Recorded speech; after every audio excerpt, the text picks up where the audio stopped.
Oke, selamat malam. Jumpa lagi dengan Egan Talk di Zoom Kebangsaan yang malam ini kita mau ngebahas bagaimana menanggapi penghina atau ya penghina pemerintah, dikit-dikit pemerintah gini, pemerintah gitu ya kan, terutama pemerintah pusat yaitu Pak Joko Widodo. Oke, seperti yang kita tahu nih, em, beberapa udah sering kayak misalnya fitnah Pak Jokowi itu PKI atau orang tuanya bukan orang tua kandung, apa orang tuanya apanya PKI gitu kan. Kan stigma PKI itu kan sampai detik ini tuh negatif ya karena tragedi yang pernah terjadi di masa lalu terhadap para pahlawan kita itu. Jadi siapapun yang dicap PKI itu udah kayaknya buruk banget gitu dan itu Eee, ibaratnya teroris tuh kasta paling serem gitu ya, paling paling enggak banget gitu. Terus, selain itu juga ada ijazah palsu, terus sempet juga keluarganya tuh banyak yang diserang gitu loh ya kan. Kayak misalnya Kaisang sama Gibran tuh kan sempet dikira, apa tuh namanya, dikira korupsi, terus dikira apa sih, pokoknya yang gitu-gitu deh. Terus belum lagi yang Ibu Iriana jatuh di tangga pesawat tuh kan jadi ketawaan lawan ya kan. Oke, baiklah kita langsung aja ya. Ini ada Pak Edi sama Mas Ilham. Mas Ilham, silakan videonya dinyalain, mute-nya dibuka. Oke. Halo Pak Edi, selamat malam. Oh, suaranya nggak kedengeran. Mas Ilham, selamat malam. Ada suaranya? Cek-cek dulu. Halo, malam. Oke. Oke, siapa nih duluan yang mau nanggepin? Menurut kalian yang apa aja hinaan-hinaan atau cacian atau makian untuk Pak Jokowi yang nggak masuk akal? Ya, mungkin banyak sih dari apa itu berbagai macam hinaan-hinaan, fitnah dan Hmm, sebagainya. Tapi ya balik lagi apa itu kalau resiko seorang pejabat publik itu memang harus siap dihina, harus siap difitnah dan sebagainya sama lawan-lawan politiknya. Itu pun sebenarnya kalau menurut undang-undang kan emang ada aturannya. Kalau untuk apa itu penghinaan terhadap kepala negara, institusi TNI, Polri dan sebagainya kan sudah jelas itu ancaman hukumannya. Cuma kan kalau semua diproses kan sebenarnya juga serba salah. Kalau dibiarkan nanti semakin marah orang-orang yang menghina seenak jidat itu, apalagi sampai tuduhan-tuduhan yang nggak masuk akal. Contohnya lah kayak ijazah palsu. Kalau dipikir-pikir nggak masuk akal deh kalau ijazahnya Pak Jokowi itu palsu. Kalaupun memang palsu, harusnya sudah ketahuan sejak ya dari wali kota menjabat sih, wali kota Solo untuk periode pertamanya. Harusnya udah ketahuan saat verifikasi. betul. Itu kan Jangan, jelas betul, juga. betul, betul. Dan aku Jangankan sudah jadi wali menduga. kota, mungkin jadi pengusaha aja udah ketahuan loh. Apalagi misalnya kita ngaku dari SMA A misalnya, terus teman-teman alumni pasti ngomong, ih kapan gue punya temen itu ya kan, pasti gitu kan. Waktu Nah, itu soal ijazah palsu itu aku sudah menduga. Kalau itu mungkin gimana ya? Aku mendugaku cuma dua kemungkinan yang akan terjadi kan itu sampai digugat ke pengadilan negeri kan itu. Nah, dua kemungkinan itu yang pertama kalau gugatan itu tetap dilanjutkan itu bakal ditolak. Karena kan hmm, harusnya kan kalau menurut hukum acara perdata itu kan yang membuktikan itu penggugat. Masa tergugat harus membuktikan. Lagian ngapain Jokowi ngurusi hal-hal yang kayak gitu? Padahal pekerjaannya masih banyak sebagai seorang kepala negara. Nah, hmm. kalau kemungkinan kedua itu bakal dicabut. Nah, yang terjadi itu kemungkinan kedua. Akhirnya kan malu sendiri, nggak bisa membuktikan, akhirnya dicabut gugatannya. Hmm, Konyol itu. Aku konyol pun banget. cuma tawa sendiri sih lihat. kegoblokan kadrun-kadrun atau orang-orang sakit hati itu karena gagal berkuasa. Iya, terus apa tuh namanya, eee, agak dilema juga ya, kan dulu kita pernah kayak punya pemimpin yang otoriter, dihina dikit orang hilang gitu kan ya, ya nggak sih? Kalau Ya, sama hal-hal seperti itu, misalnya penghina Pak Jokowi misalnya ditangkepin, itu kan orang jadi kayak flashback ke masa itu gitu loh. Ya nggak sih, takutnya gitu, dicap begitu. Wong ini nggak ada yang ditangkap aja masih ada ngomong rezim Jokowi. Banyak yang dikriminalisasi. Pernah baca yang itu nggak sih? Itu belum ya ditangkap itu, sering. ya kan? Apalagi kalau Emang nangkepin. Aduh, pokoknya bener katanya relawan di siapa itu yang Pak siapa itu, kesabarannya tuh kelewat batas. Itu tuh yang kemarin ada di seaworld.com yang sama Mas Alif Rahman itu yang di Malang itu kan sempat bilang kesabarannya udah nggak tahu nggak orang sabar kalau nggak salah itu ya kalau nggak salah ya aku nggak ingat juga yang mana. tapi ya gitu, kalau semua penghina pemerintah itu diproses, beban negara itu juga makin berat. Kan orang-orang yang menjalani masa hukuman pidana itu kan negara juga harus menanggung terutama ya beban konsumsi lah untuk makannya itu. Hmm. Bukan masalah itunya sih kayak kayak apa sih ya pandangan publik jadi ya, bisa di framing bisa dipolitisasi loh kayak gitu itu. Ya Heran emang kalau memang bingung sih. Jokowi itu presiden yang paling sering dihina, paling sering difitnah, paling sering didemo dibandingkan Kabar presiden-presiden yang lain. ya ya Demo-demo di semoga zaman Jokowi ada semoga ini aja. apa namanya semoga sampai 2024 masih kita kawal dan aman ya. Biarpun cuma demo tapi nggak ada pemakzulan kayak 98. Serem sih. Kalau Serem. 98 itu emang gerakan mahasiswa secara murni. Kalau Iya betul. gerakan-gerakan kayak BEM itu kan Kayak itu itu kan kalau disetir itu menurutku itu mah. bayaran, ada Setir. bohirnya itu. Itu Mm-mm. kan kelihatan banget kalau politis. Wong pimpinan BEM aja loh, waktu diundang debat publik, gak bisa omong. Ya karena kan dasarnya kayak demo-demo itu kan gak jelas. Hmm. Terkesan kayak dibayar itu. Beda sama demo 98 itu. Kalau itu emang murni. Karena ya tahu sendirilah 32 tahun dipimpin Soeharto kayak gimana. Orang kritik aja udah dibedil kok dan nggak tahu ngilang di mana. Iya dan pokoknya Sekarang paling ini sekarang deh kena paling di mana bebas. coba? Paling ini deh Sekarang paling kena di mana? apa namanya soal demokrasi kayaknya paling paling apa sih dia paling kelihatan pelaksanaannya ya di rezim yang ini si rezim aku ikutan ngomong rezim tapi rezim itu sebenarnya bukan bukan kata negatif kok emang menunjukkan bahwa ini eranya dia gitu loh ya nggak sih. Ya emang sebagai negara demokrasi ya gitu. Kalau Iya mau dibilang gimana lagi. demokrat apa itu kebebasan berpendapat dibatasi, kata siapa? Orang bebas menghina, bebas menfitnah, bahkan bahkan sampai demo berjilid-jilid.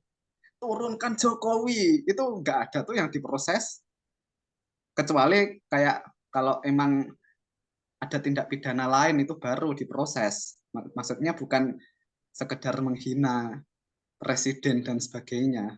Oke jadi kalau kita berkaca sama pemerintahan sebelumnya nih boleh sebut nggak boleh sebut nggak nih yang sampai dia Silahkan. datang sendiri ke mana tuh Mabes Polri apa Bareskrim ya ya nggak Oh, sih. zaman tahu itu, zaman SBY kan. Anda sebut ya, Anda sebut. Aku tuh takut salah salah ngomong nama. Oke, di zaman itu kan sempat ada tuh yang dia datang sendiri ke kantor polisi untuk karena apa pencemaran nama baik ya kalau nggak salah. Betul nggak sih? Kalau itu aku juga lupa sih. Ya Tapi pokoknya yuk, intinya dia mempolisikan apa rakyatnya sendiri. Pak Edi mungkin ingat coba ingat nggak yang tahun lalu? Bukan tahun lalu ya pemerintahan lalu. Dan kita nggak pernah loh ya mendapati Pak Joko Widodo atau beserta keluarganya atau yang apa sih yang menanggapi penghinanya, pengkritiknya dengan menuntut tuntutan hukum tuh aku belum pernah dengar. Mungkin kalian pernah dengar? Kalau aku sih nggak pernah dengar. Kayak Pak Jokowi dan keluarganya udah sadar diri lah. Memang resiko seorang pejabat publik itu ya seperti itu, harus siap dibully, siap dihina. Kalau nggak siap Hmm. dihina ya nggak usah jadi pejabat. Semua public figure itu memang harus open Itu mind, juga open ear, open eye ya kan. Udah harus kebal gitu loh. Udah harus kebal biarpun bukan presiden, biarpun cuman artis, biarpun cuman aku ini juga public figure kan. I'm going to famous. Oke, kayak aku aja juga harus terima gitu sih. Kayak sok terkenal aja ya. Jadi kayak tapi ya mereka-mereka kayak mungkin udah menganggap itu resiko gitu. Tapi kan kadang-kadang mereka itu apa namanya keterlaluan gitu loh ngomongnya ya nggak sih? Sebener kayak sama Pak Benny, siapa tuh yang kemarin di relawan Jokowi yang sempat videonya beredar luas itu? Ini pemenang pilpres Pak. Kita ini besar, ya, tapi serangan lawan ini masih terus. Sarannya adalah amplifikasi program-program dan keberhasilan Bapak melalui Kemenko. Kedua, kita gemes Pak ingin melawan mereka. Kalau mau tempur lapangan kita lebih banyak. Nah kalau Bapak nggak mengizinkan kita tempur di lapangan melawan mereka, maka penegakan hukum yang harus. Misalnya setiap mereka yang selama ini mencemarkan nama baik, menyerang pemerintah, adu domba, hasut, penyebaran kebencian, semua bisa dijerat dengan hukum. Nah, penegakan hukum ini yang harus dilakukan, diperkuat lagi. Karena ketika tidak, kami hilang kesabaran, ya udah kita yang melawan mereka di lapangan misalnya. Ya. Ya. Kalau ya ya itu kalau sama dari pihak Pak Jokowi tidak merespon atau melawan itu mungkin relawannya juga kehilangan kesabaran. Cuma usulnya Pak Beni itu bagus di akhir video yang beredar itu untuk menunjukkan semua kinerja Pak Jokowi selama ini, hasil-hasilnya. Nah, dilawan pakai itu. Dan aku juga menangkap dari video itu tidak ada provokasi buat perang. Itu cuman andai-andai, seandainya relawan Jokowi itu bersatu dan ngelawan, habis itu lawannya itu. Soalnya kita lebih banyak, ya nggak? Kalaupun, dan kalaupun saya nih, kan kayak nah, itu kan juga nggak seberapa sih iya, jumlahnya kalau nggak dibandingkan datang semua, NU. belum datang semua itu. Sempat ini kan, sempat memang beredar kayak data diri kayak di grupnya teman-teman ini kan, data diri aku sempat ngisi kok nomor KTP, cuman aku takut takut aja gitu. Soalnya sekarang kan kejadian banyak-banyak banget gitu. Kayak musibah-musibah kita nggak Tahu tahu gitu. sendiri aja. Tahu sendiri aja, contohnya kayak reuni 212 sejak puncaknya pada tahun 2016 waktu menggulingkan Ahok, peserta reuni makin lama makin berkurang. Tandanya kan Hmm, makin banyak yang tobat betul. Ya, karena sudah amin. Itu jalan yang tobat, salah. itu tobat pikiran apa tobat tobat apa tuh akomodasi? Ya mungkin ya bisa jadi itu, terus Mungkin mungkin juga banyak yang sadar kalau saat itu banyak yang kena prank. Syekh Ali hmm, Jaber dulu kan juga hadir waktu aksi 212 dan 411 itu. hmm. Ya, tapi kan dia berhalangan hadir sekarang bukan karena tobat, karena udah nggak ada. Tapi di tahun-tahun setelahnya kayaknya nggak hadir deh. Meninggal dunia itu. Saya tahu itu. Kan meninggalnya kan tahun lalu. Oh iya. Di tahun 2018, 2019, 2020. Ya mungkin mereka karena dia menikahnya sama orang Indonesia mungkin lebih sadar kali ya. Kita mau nanggepin gimana nanggepin para penghina pemerintah, terutama Pak Jokowi yang sering nggak cuma menghina tapi ngefitnah juga ya kan. Apa-apa ya kalau kejadian ada sesuatu yang mereka mungkin kenapa-napa diketawain kayak ibu negara yang waktu kepleset di tangga pesawat tuh kan jadi, wih, jadi apa tuh jadi bulian seluruh masyarakat kadrun. Menurut Anda gimana? Menurut saya begini ya, jadi kita tidak usah terlalu ngotot gitu ya, terlalu menjawab orang-orang seperti itu ya. Karena itu Hmm. memang apapun yang dilakukan oleh pemerintah gitu ya, salah di mata mereka gitu. Jadi Mbak Egan, Mas Ilham, yang lainnya enjoy aja, santai aja. Yang penting kita jalan pada rel kita. NKRI, Merah Putih ya, Bhinneka Tunggal Hmm. Ika. Hmm. Jadi kalau saya ingat Mbak Egan kemarin ya, kenapa orang Jawa benci orang Cina gitu ya? Itu salah besar gitu.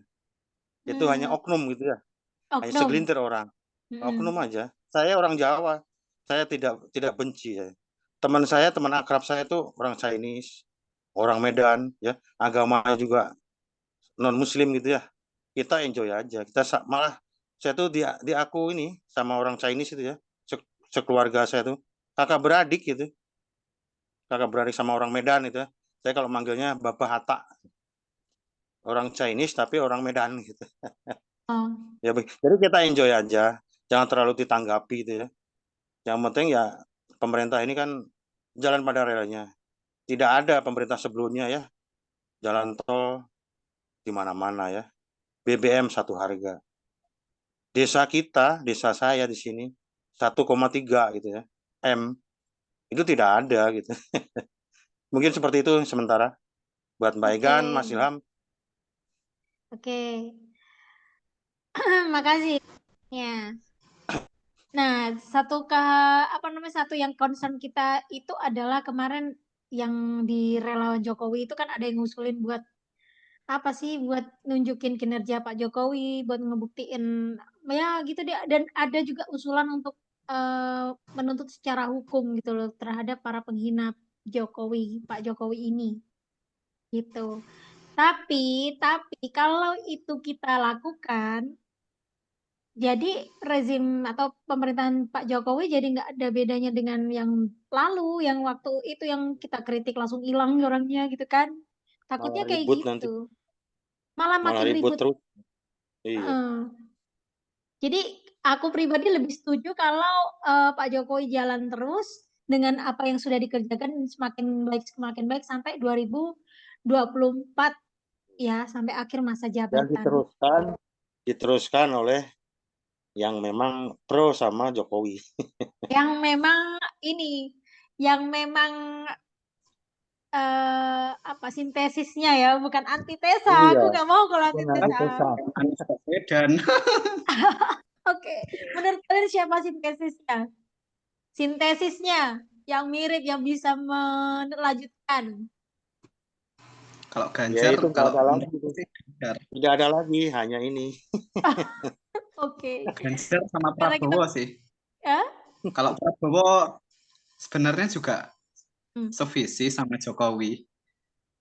Cuma Prabowo itu kalau untuk jadi presiden umurnya udah terlalu tua. Apalagi kan kebanyakan calon pemilihnya itu kan generasi Z. Emang Betul. siapa generasi-generasi Z yang mau milih kakek-kakek? Apalagi kesehatan, dari sisi kesehatan juga udah mulai menurun Pak Prabowo itu. Ya bukannya mengecilkan, enggak. Cuma kalau aku sih realistis saja. Kalau Apalagi seumpama nih, soalnya kan ya, Pak Ganjar belum dideklarasikan ya. Meskipun kita tuh cinta banget sama Pak Ganjar, terus belum dia setia banget sama Partai Demokrasi Indonesia atau Perjuangan atau PDIP. Seumpama nih Pak Ganjar nih, ini kan kita ngomongin apa sih namanya, kemungkinan terburuk ya. Kemungkinan terburuk Ganjar tidak dicalonkan, nggak ada yang nyalonin deh, nggak ada, nggak bisa, misalnya nggak maju Prabowo dan itu, dan satunya itu aku malas nyebut namanya, gimana dong. Oke, yang itu mantan gubernur itu, kalian pilih mana? kalau aku yang jelas yang penting bukan Anies Baswedan lah. Iya, aku juga tidak mau. Semua hancur bisa jadi. Kalau Pak Apalagi kan Edi mungkin, Anies Pak kan Edi mungkin. orang di Pasti, belakangnya kan pasti kelompok-kelompok disiapkan, intoleran, pasti radikal. disiapkan. Jadi begini, menurut saya begini, NKRI ini butuh PDIP dan NU gitu ya. Itu yang akan menjaga NKRI, pasti itu. Tapi kalau NU Muhammadiyah Gerindra, juga. iya, itu mungkin yang paling pokoknya dua dulu. Yang paling Mm-mm. pokok ketambah yang lain lagi itu. Tapi yang paling utama, NKRI ini butuh PDIP yang sudah Mm. jelas itu ya. Merah putihnya jelas. Tidak pernah belok-belok. Lurus terus. Plus NU gitu ya. Itulah yang harus. Ya, yang penting walaupun nanti Pak Ganjar juga mungkin ya tidak dicalonkan, ya saya yakin dipersiapkan lawannya Anies gitu. Ya kita yang penting bukan Anies. Gitu. Kenapa Pak Edi nggak mau sama itu Anies Baswedan? Lihat aja. Lihat bibirnya itu kan manis ya, bibirnya manis ya. Hidungnya mancung gitu ya. Kebanyakan madu apa gula gitu ya? Tapi itu bukan tipe saya gitu. Bukan tipe, bukan tipe banget gitu. Oke, oke, oke, oke, oke. Jadi Ya ingat ya, aja. oke sekarang Apalagi Anies kan apa? mantan pecatan menteri kan. Emang Oh my siapa God. yang mau pimpin bekas pecatan menteri? Oke, sekarang ganti nih pertanyaannya nih. Kenapa harus Pak Ganjar Pranowo?